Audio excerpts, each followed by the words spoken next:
Good afternoon. I'm making a presentation on risk management.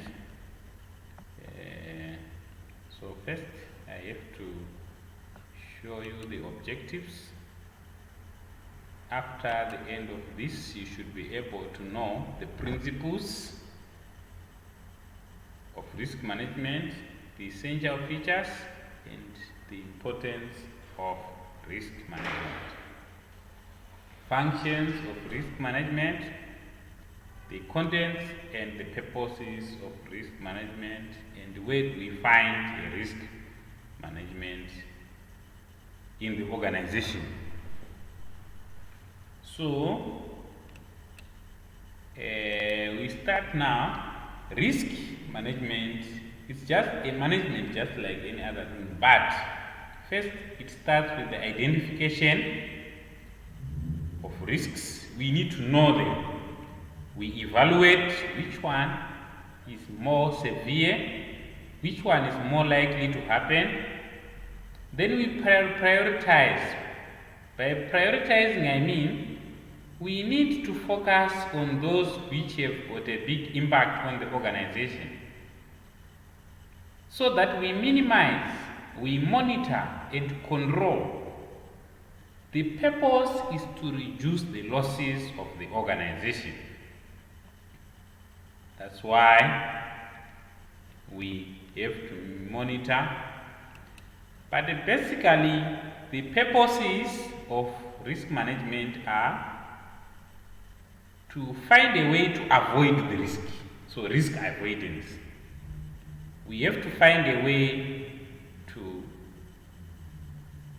avoid any event which can result in loss to our organization.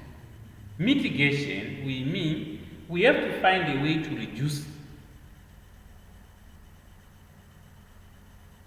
the probability of occurrence of a risk.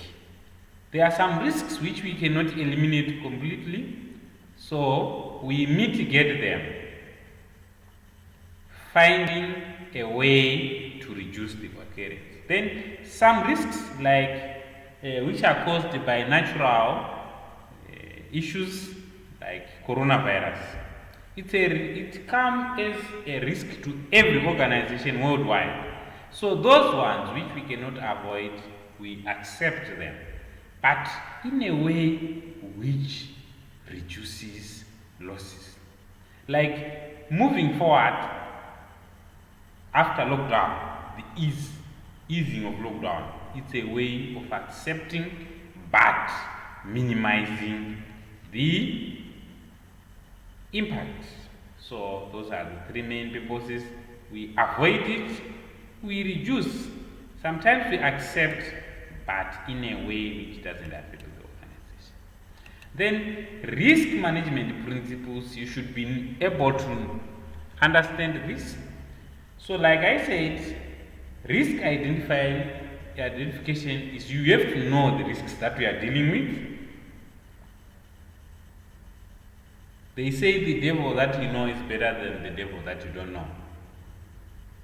Then risk analysis, after identifying the list of all risks which the organization can face, then you pick the best ones, not the best ones, the most severe ones, which can have a big impact on the organization. Then you deal with them first.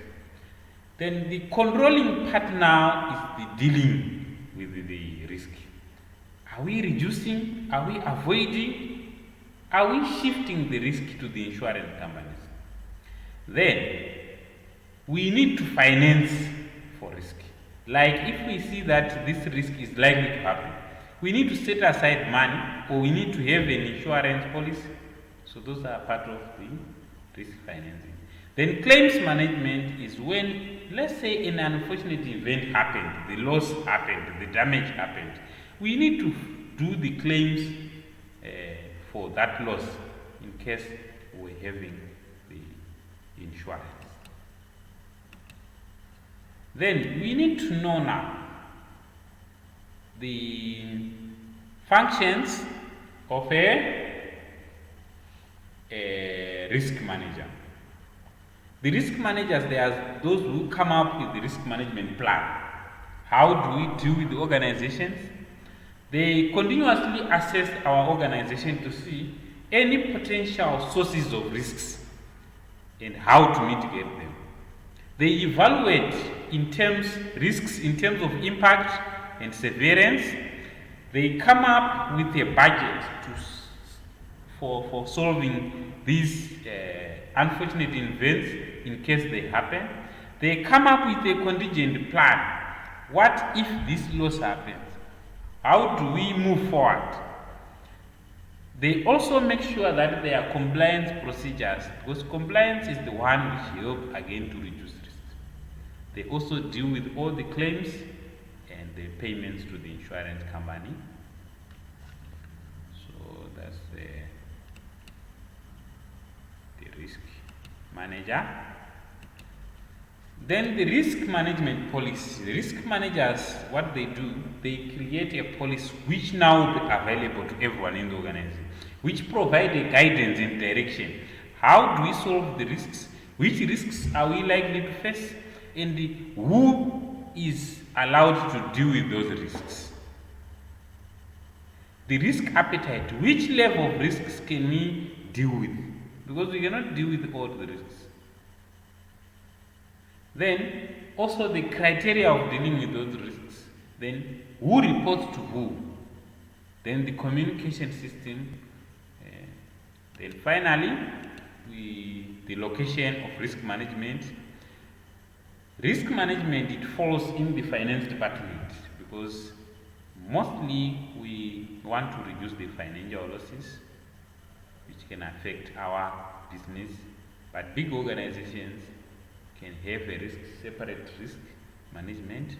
We should be dealing with all this because maybe it doesn't need 1%, but otherwise it's in finance.